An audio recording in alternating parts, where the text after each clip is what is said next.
नमस्कार साथियों, स्वागत है आपका आपके चैनल एग्जाम प्रिपरेशन विद देवी पर।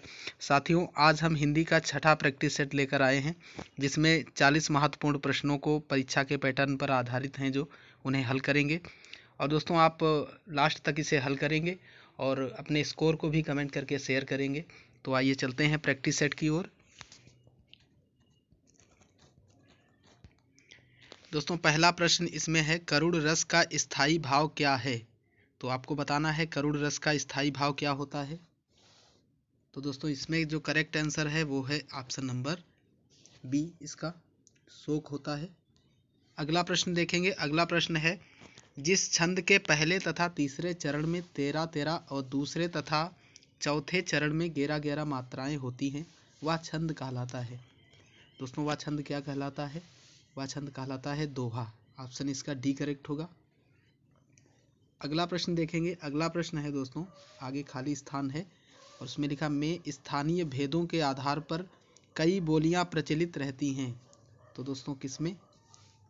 तो इसका करेक्ट आंसर है ऑप्शन नंबर बी, विभाषा में। विभाषा में स्थानीय भेदों के आधार पर कई बोलियां प्रचलित रहती हैं दोस्तों। ऑप्शन बी करेक्ट होगा इसका। अगला प्रश्न देखेंगे। अलंकार से है दोस्तों अगला प्रश्न। लिखा है, पानी परात को हाथ छुयो नहीं, नैनन के जल सो पग धोए। इसमें कौन सा अलंकार है? दोस्तों, इसमें अलंकार आपको बताना है। तो दोस्तों, इसमें अतिशयोक्त है, बात को बढ़ा चढ़ा के कहा जा रहा है कि पानी को छुआ भी नहीं और नैनन के जल सो पग धोए, और नैनों से इतना जल बहा कि पग को धुल दिया उन्होंने। तो इसमें अतिशयोक्ति होगा। अगला प्रश्न देखिए। अगला प्रश्न है दोस्तों, व्यर्थ न कर अभिमान, एक दिन मिट जाना है। राजा हो या रंक, न कोई बच पाना है। आया खाली हाथ, हाथ खाली जाएगा।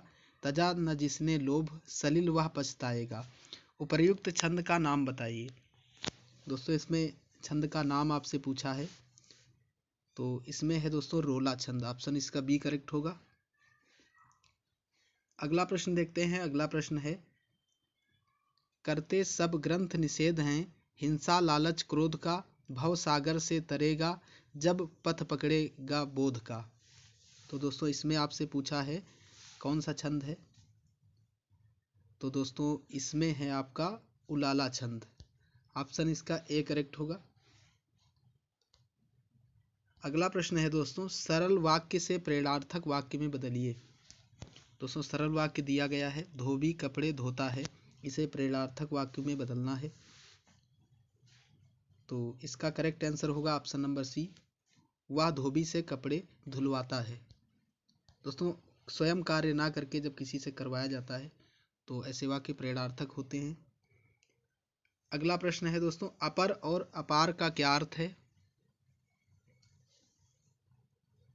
तो दोस्तों, अपर का अर्थ होता है दूसरा और अपार का अर्थ होता है अत्यधिक, इसलिए इसका ऑप्शन ए करेक्ट होगा। अगला प्रश्न देखिए। अगला प्रश्न है दोस्तों, मुक्तक शब्द का अर्थ है। तो दोस्तों, इसमें 4 ऑप्शन दिए गए हैं, इनको आप सही से पढ़िएगा। पहला ऑप्शन है, अपने आप में संपूर्ण अथवा अन्य निरपेक्ष वस्तु होना। अतः मुक्तक काव्य विधा है जिसमें कथा का पूर्वापर संबंध होता है। प्रत्येक छंद अपने आप में पूर्णतः स्वतंत्र और संपूर्ण अर्थ देने वाला होता है। दोस्तों, इसमें कई ऑप्शन हैं, आप इसको सही से रीड कीजिएगा। इसमें करेक्ट आंसर हम आपको बता दे रहे हैं। इसमें करेक्ट आंसर है option number B. Option B इसका करेक्ट होगा। अगला प्रश्न देखिएगा। अगला प्रश्न है दोस्तों, पास और पास का अर्थ है। इसमें दोस्तों पास और पास का अर्थ आपको बताना है। तो दोस्तों, पहला वाला जो पास है उसका अर्थ होता है नज़दीक, और दूसरा जो पास है जिसमें सलजम वाली सा बनी है, इसका अर्थ होता है बंधन। तो दोस्तों, इसका करेक्ट आंसर है ऑप्शन नंबर डी। अगला प्रश्न देखिएगा। अतल और अतुल का क्या अर्थ है? तो दोस्तों, अतल और अतुल में अर्थ आपसे पूछा है।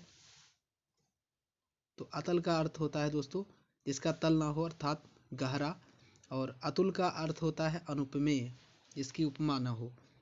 तो इसका करेक्ट आंसर दोस्तों कौन सा होगा?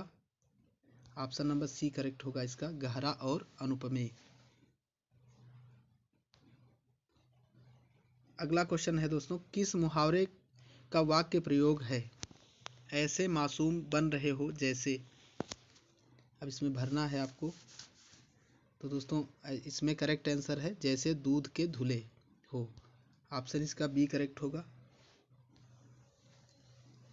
अगला प्रश्न देखते हैं। अगला प्रश्न है, खोआ और खोया का अर्थ है। दोस्तों खोआ और खोया का अर्थ आपसे पूछा गया है। तो दोस्तों इसका कौन सा करेक्ट होगा? इसका ऑप्शन डी करेक्ट होगा दोस्तों। खोआ का अर्थ होता है मावा और खोया का अर्थ होता है भूल गया। ऑप्शन डी इसका करेक्ट है। अगला प्रश्न है दोस्तों, अलंकार शब्द का शाब्दिक अर्थ क्या है? तो अलंकार माने होता है गहना या आभूषण। ऑप्शन बी इसका करेक्ट होगा। अगले प्रश्न की ओर बढ़ते हैं। अगला प्रश्न है, 10वें और 11वें रस कौन से हैं? तो दोस्तों 10वें और 11वें रस होते हैं वात्सल्य और भक्ति रस। ऑप्शन इसका ए करेक्ट होगा। अगला प्रश्न है दोस्तों, जड़ का अर्थ है। जड़ का अर्थ क्या होता है? तो दोस्तों जड़ का अर्थ, इसके कई अर्थ होते हैं दोस्तों। इसका एक अर्थ होता है मूल, दूसरा कारण और तीसरा होता है मूर्ख। तो दोस्तों इसका करेक्ट आंसर होगा ऑप्शन नंबर सी। अगला प्रश्न देखिएगा। अगला प्रश्न है दोस्तों, द्रोण का अर्थ है। द्रोण का आपसे अर्थ पूछा है। तो दोस्तों द्रोण के भी दो अर्थ हैं, एक तो द्रोणाचार्य और दूसरा होता है कौवा। ऑप्शन इसका सी करेक्ट होगा। अगला प्रश्न है दोस्तों, जंगल का पर्यायवाची है। तामरस, इंदिवर, कानन, उत्पल। तो दोस्तों इसका होता है कानन। ऑप्शन नंबर सी करेक्ट होगा। अगला प्रश्न है दोस्तों, ये रस से है, इसमें रस आपको बताना है। लिखा है, चमक उठी सन 57 में वह तलवार पुरानी थी, बुंदेले हर बोलों के मुँह हमने सुनी कहानी थी, खूब लड़ी मर्दानी वह तो झांसी वाली रानी थी।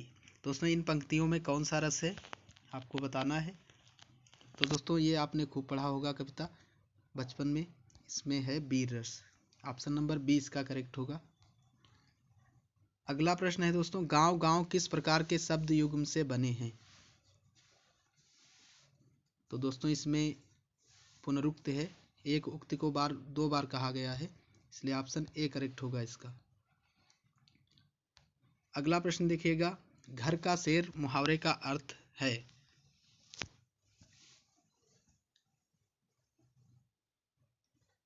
तो दोस्तों इसमें सी करेक्ट होगा ऑप्शन, घर पर बल दिखाना।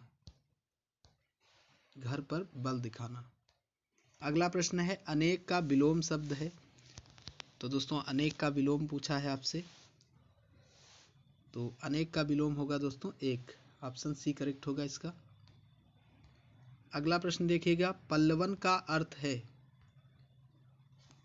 दोस्तों पल्लवन का अर्थ क्या होता है? पल्लवन का अर्थ होता है दोस्तों विस्तारण करना, यानी कि ऑप्शन इसका बी करेक्ट होगा। अगला प्रश्न है, वह तो एकलव्य है, गुरु के लिए कुछ भी कर सकता है। इस वाक्य को व्यक्तिवाचक संज्ञा में बदलिए। दोस्तों इसे व्यक्तिवाचक संज्ञा में बदलना है, तो कौन सा इसका करेक्ट होगा?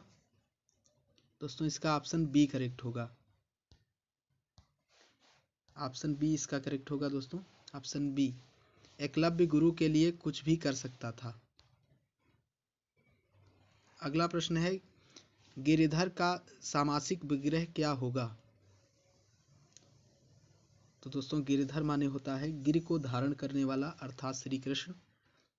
ऑप्शन इसका दोस्तों सी करेक्ट होगा। अगला प्रश्न है, अपना पराया का सामासिक विग्रह क्या होगा? दोस्तों इसका सामासिक विग्रह आपको बताना है। तो दोस्तों इसका होगा अपना और पराया। ऑप्शन ए इसका करेक्ट होगा। अगला प्रश्न देखिएगा, स्त्री पुरुष किस प्रकार के शब्द युग्म से बने हैं?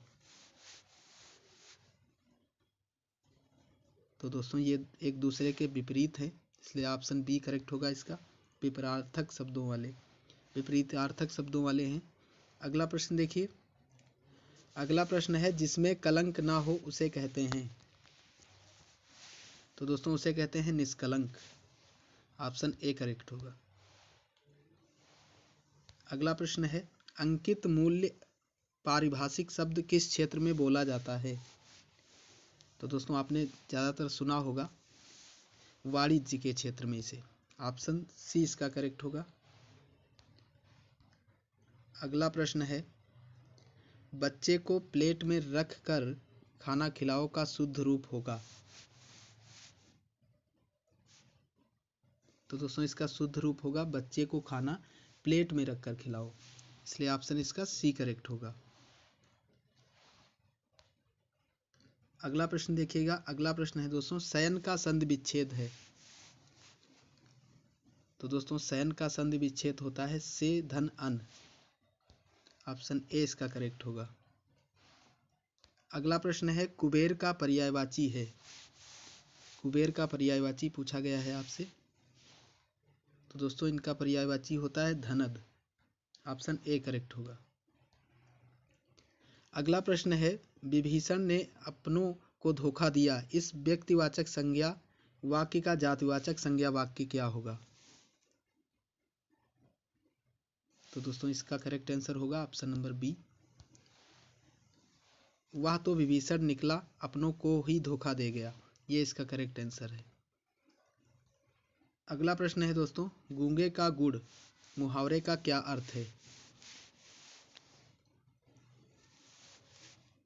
तो दोस्तों इसका अर्थ होता है अवर्णनीय सुख, यानी कि ऐसा सुख जो वर्णन से बाहर हो। अगला है पवन का संधि विच्छेद है। तो दोस्तों पवन का संधि विच्छेद होता है पो धन अन। ऑप्शन ए इसका करेक्ट होगा। अगला प्रश्न देखिएगा। अगला प्रश्न है जानता कौन है इस बात को का शुद्ध रूप है। इसका शुद्ध रूप पूछा है दोस्तों। तो इसका शुद्ध रूप है इस बात को कौन जानता है। इसमें क्रम को बिगाड़ के दिया गया है। ऑप्शन डी इसका करेक्ट है।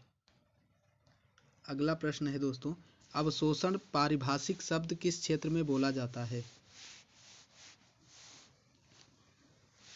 तो अवशोषण शब्द बोला जाता है दोस्तों विज्ञान के क्षेत्र में। ऑप्शन इसका सी करेक्ट होगा। अगला प्रश्न देखिएगा पीने की इच्छा को कहते हैं। तो दोस्तों पीने की इच्छा को पिपासा कहते हैं। ऑप्शन इसका बी करेक्ट होगा। अगला प्रश्न है दोस्तों जली कटी सुनाना मुहावरे का क्या अर्थ है। तो दोस्तों इसका अर्थ होता है कड़ी और कड़वी बातें कहना। ऑप्शन बी करेक्ट होगा इसका। अगला और लास्ट क्वेश्चन है दोस्तों अजुये को खड़ी बोली में क्या कहते हैं। तो अजुये को खड़ी बोली में क्या कहते हैं दोस्तों आज ही, इसलिए ऑप्शन इसका सी करेक्ट होगा। तो दोस्तों इसी के साथ आपका ये छठा प्रैक्टिस सेट यहीं पे समाप्त हुआ। आई होप दोस्तों आपको ये प्रैक्टिस सेट पसंद आया होगा। दोस्तों यदि आपको ये प्रैक्टिस सेट पसंद आया है तो आप इसे लाइक करें और अपने दोस्तों के पास शेयर करें। और दोस्तों हमारे चैनल पे यदि नए हो तो चैनल से आप जुड़ जाइए यदि आपका टारगेट है UP SSC फॉरेस्ट गार्ड को बीट करना। इसी के साथ दोस्तों धन्यवाद।